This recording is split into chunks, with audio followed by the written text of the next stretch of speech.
C'est un lac. Je crois que c'est un lac. Là, il y a l'eau.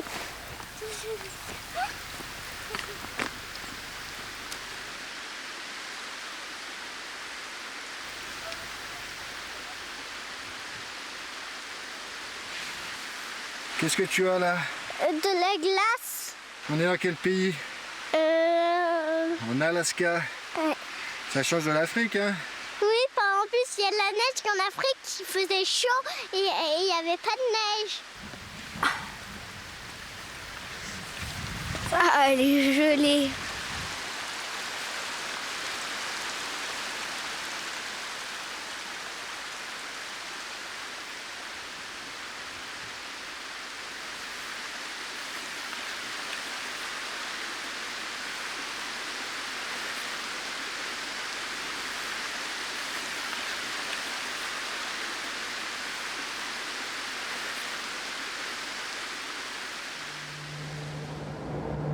Alors l'Alaska est connu pour la qualité de son saumon, ou de ses saumons devrais-je dire, puisqu'ici il y a 4 ou 5 espèces différentes qui vivent. Ici l'homme a eu l'idée d'aider un peu la nature et ainsi augmenter le taux de réussite et repeupler les mers plus rapidement. On est arrivé à la mer. Ça c'est la mer. Il y a du saumon là-dedans. Non, J'espère bien qu'il y a du saumon. Oh oui, il y a du saumon. C'est même l'or rose de l'Alaska. On trouve ici les stocks les plus importants du monde. Il existe 5 espèces de saumon sauvages. Et aucune n'est en danger, car ici les pêcheries sont très bien gérées.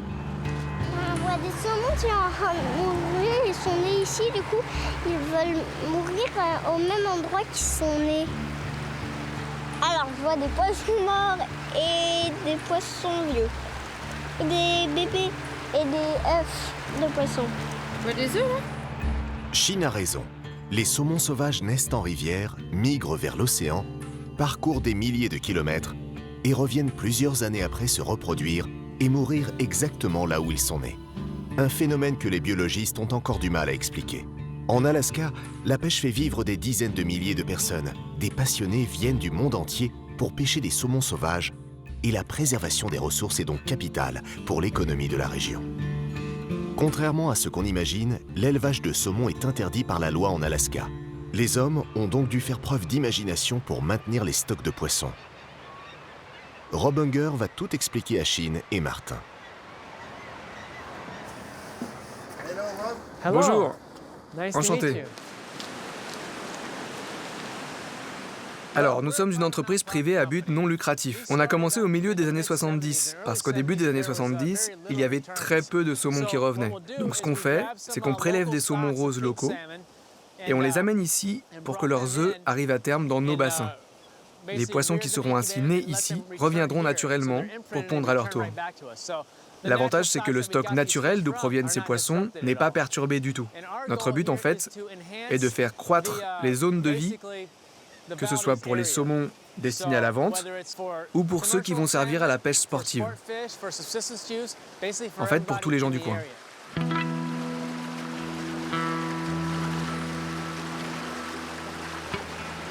y en a plein. Des saumons. J'aimerais bien avoir une canne à pêche là. Ceux-là, ils sont vieux. Ils vont bientôt mourir. Donc, qu'est-ce qu'on va leur faire? On les prend, on les ouvre et on récupère les œufs et on attend qu'ils éclorent. Et après, on les relâche dans la mer.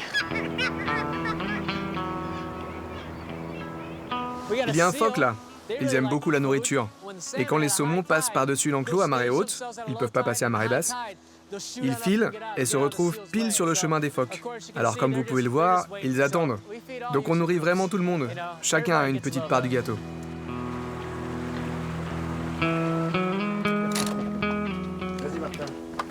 Quand le poisson arrive, on a une petite roue à palettes qui le transporte jusque dans cette boîte. Et là, on envoie du courant à l'intérieur.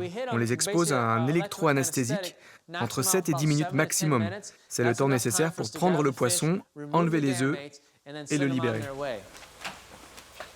Ok, faites attention, je pense pas que ce soit trop mouillé. Venez par ici. Évidemment, tout est sombre ici.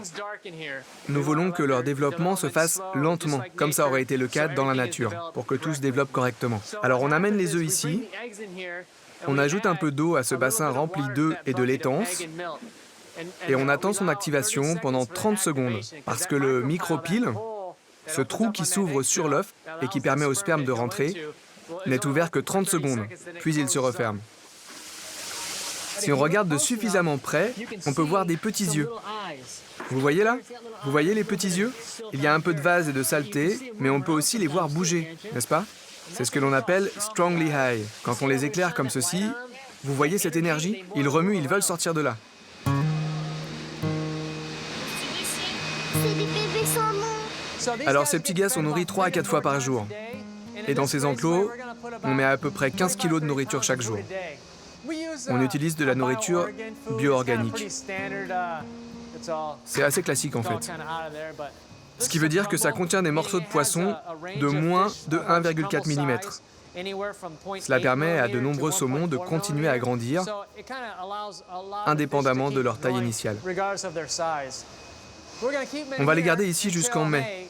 Et ensuite, on les transportera dans notre bassin extérieur où ils resteront à peu près 6 semaines, puis seront libérés. Encore une fois, on essaye simplement de reproduire les conditions naturelles. On n'essaye pas de les rendre plus gros, on n'essaye pas de faire des manipulations génétiques, on essaye simplement de les laisser faire ce qu'ils font, d'imiter la nature le mieux possible, parce que c'est ça qui fonctionne. On libère les poissons en fonction du plancton. On prend des échantillons de plancton là-bas pour être sûr que les saumons auront de quoi manger une fois qu'on les aura libérés. L'écloserie file donc un sacré coup de main à la nature. Et en tout, elle relâche environ 220 millions de petits saumons chaque année. À la plus grande joie des prédateurs locaux comme ces aigles de mer, emblèmes de l'État, qui attendent patiemment l'arrivée des saumons. L'automne arrive. La famille veut éviter les températures négatives du Grand Nord. Il est donc grand temps de rejoindre des régions plus clémentes. Direction la côte ouest du Canada.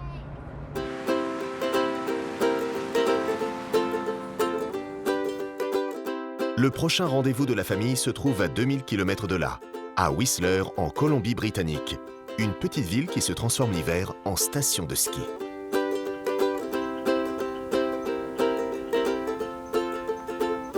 Durant le voyage, la famille traverse des forêts qui se parent des couleurs de feu de l'automne.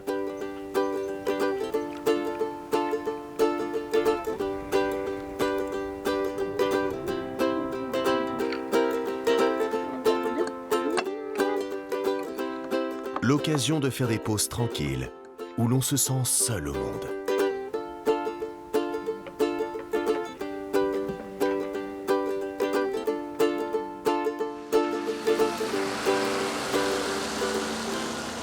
Seul au monde, pas tout à fait, car le camion traverse le territoire des ours. Un ours noir. Là, caché.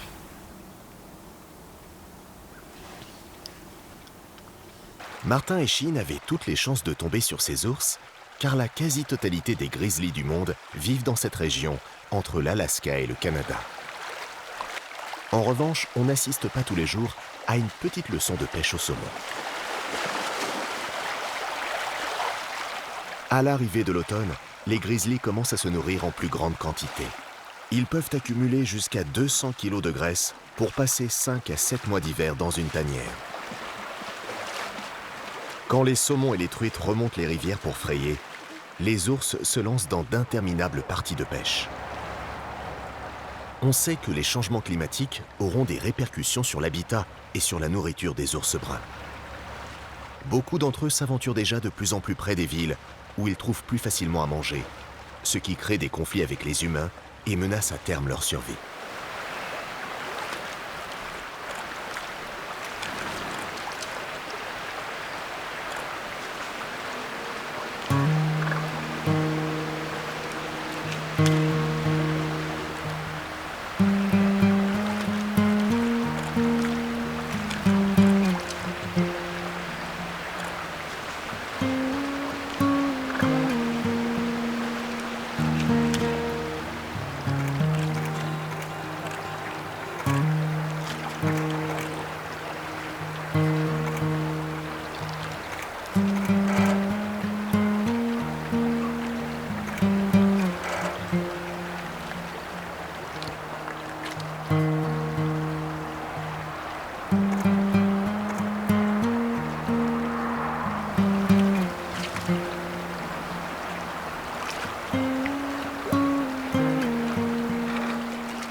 Les ours sont plutôt des solitaires.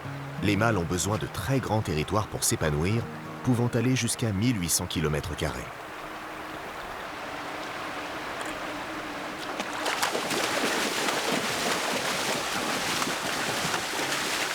Chine, ça fait peur? Non, T'as pas peur? non, Et toi, Martin, t'as peur? un peu. Si, il monte sur là, sur à côté. Moi, j'ai pas peur.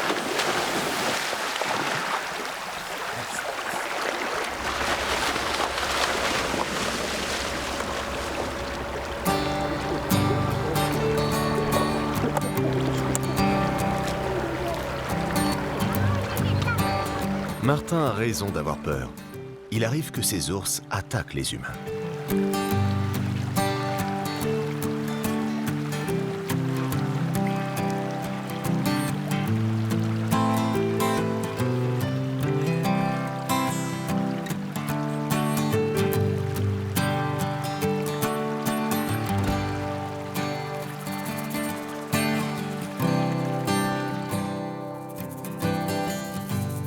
Un des ours a finalement rejoint la route. La famille a préféré se mettre à l'abri dans le camion avant de poursuivre tranquillement sa route au sud, vers Whistler.